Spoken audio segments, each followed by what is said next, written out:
take.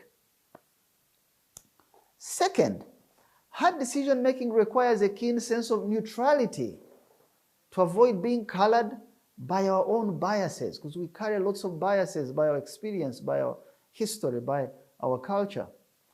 Now, here, the story of a Jewish king called David in the Bible. Those of you who read the Bible, this story is instructive to me when I read it again. In the second book of Kings, chapter 19, David's son, called Absalom, commits treason. He overthrows his father.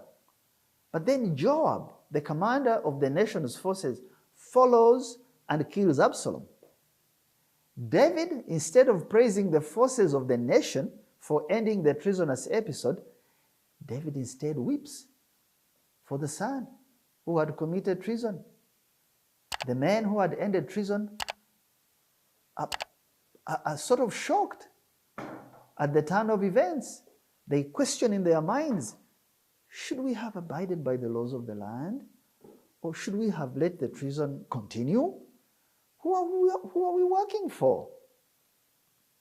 What should guide us as the army of the land? This is Joab and his team. For David, this was a very painful decision, because the line between a treasonous group and his being the father of the leader of the episode deeply colored decision-making capacities for David. Now, like any parent, one can understand David's very precarious situation when the state and family mix.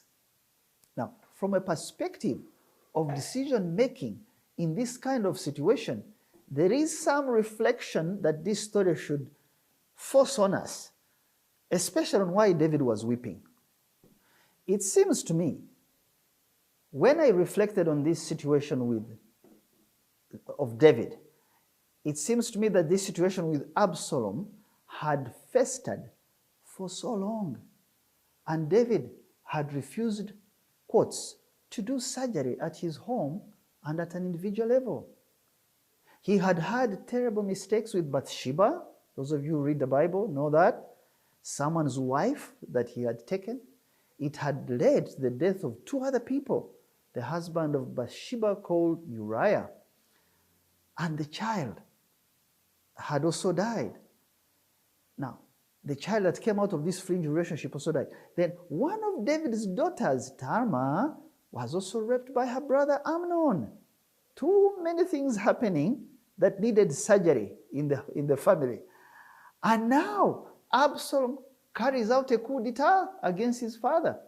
When I read this story again, I reflected. I thought perhaps David's weeping might not have been about Absalom.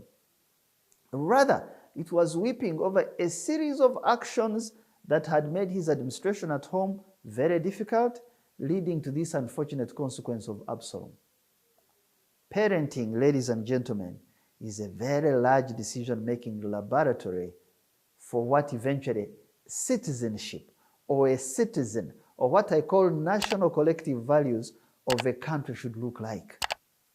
When David's case is expanded to an institutional level, to a country level, it means neutrality in decision-making requires that we often have to act against ourselves, especially when the outcome of a situation that has festered for so long and has been conveniently ignored for so long, if the outcome doesn't favor our preferred opposition, we need to take a neutral stand. We cannot have our cake and eat it too, as the saying goes, as decision makers. We have very limited choices in hard decision making, and would be well advised to act in the best interest of the organization. Have a great